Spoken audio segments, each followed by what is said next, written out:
हाय, actually Priya मी गावी निघाले कायमची. सो म्हटलं लास्ट टाइम तुला आणि प्रीतमला भेटून जावं. चालली आहेस? अगं पण येत जा ना कधी कधी. हो नक्की. प्रिया एक रिक्वेस्ट होती, तुझ्या नवऱ्याला 2 मिनिटं मी बाहेर घेऊन जाऊ शकते? अगं वेडी आहेस का? परमिशन वगैरे काय घेतेस? मैत्रीण आहेस ना तू त्याची, खुशाल घेऊन जा. प्रीतम बाहेर येतोस प्लीज? बाहेर कशाला ना, आपण इथे बोलू ना, मला काहीच प्रॉब्लेम नाहीये. प्रीतम अहो एवढं फॉर्मली वागायची काय गरज आहे? मला काहीही प्रॉब्लेम नाहीये तुमच्या फ्रेंडशिपची. तुम्ही प्लीज बाहेर जाऊन बोला. Thanks, thank you so much Priya. Bye bye. I feel very sad for you. Priya pregnant नाहीये हे ऐकून तुला खूप वाईट वाटलंय ना?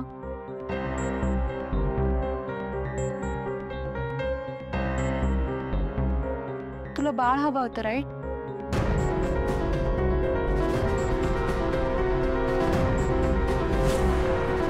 हो म्हणजे हो होतं, पण इट्स ओके. म्हणजे ह्यावेळी नाही तर पुढच्या वेळी आमच्या घरात गुड न्यूज येईल. No problem. खरं तर एक न्यूज मला तुला द्यायची होती, and that's the only reason I came here. But ते आता तुला सांगावं की नाही हे खरंच कळत नाहीये मला. कुठली न्यूज? हे बघ, ॲक्च्युली तू आल्यापासून मी एक गोष्ट नोटीस करतोय की तुला काहीतरी सांगायचंय मला. आपण मीच वेगळ्या गडबडीत होतो. एनिवेज बरं सांग काय आहे? काही हेल्प हवी असेल ना तर बिंदास्त मागा. हेल्प? मी तिथे हेल्पलेस झाली आहे. म्हणजे? सॉरी मला कळत नाहीये, तू जरा व्यवस्थित सांगशील का? Pritam I am pregnant. मी आई होणार आहे. What? Congratulations. I am so happy for you. आधी का नाही बोललीस यार तू ही गोष्ट मला? हा, लग्न कधी केलंस का? बरं नवरा कुठे असतो तुझा? इथेच. लुक प्रीतम, असं नाहीये की मला या बाळाचं बर्डन तुला द्यायचंय. This is the side of our love. आणि त्यामुळे मी एक निर्णय घेतला, मी या बाळाला जन्म देणारच.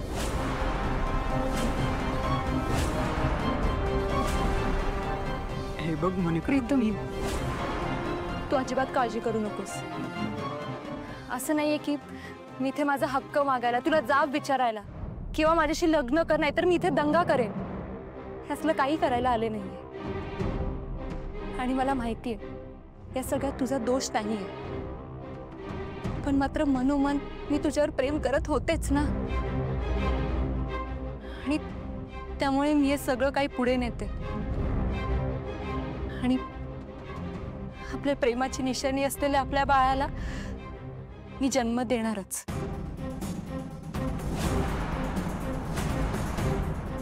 खरं तर मी तुला हे काही सांगणार नव्हते, पण आज प्रिया बरोबर जे घडलं ते पाहून मला तरी असं वाटलं की तू बाळासाठी खूप डेस्परेट आहेस. आणि म्हणून वाटलं की जाता जाता तुला हे सगळं सांगून जावं. प्रीतम, यापुढे मी तुला कधीही दिसणार नाही. तू प्रियासोबत सुखाने संसार कर. मी तुझ्या आयुष्यातून कायमची निघून जाते. Take care.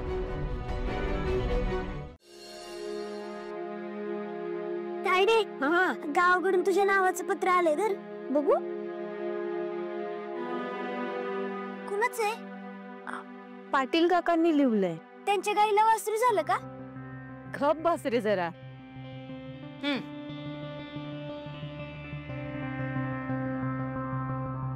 पुरी, तुझ्या किर्लोस्कर कुटुंबावर लई मोठं संकट येणार आहे. जर ते टाळायचं असेल तर येऊन कुलदेवीला नारळ वाहा.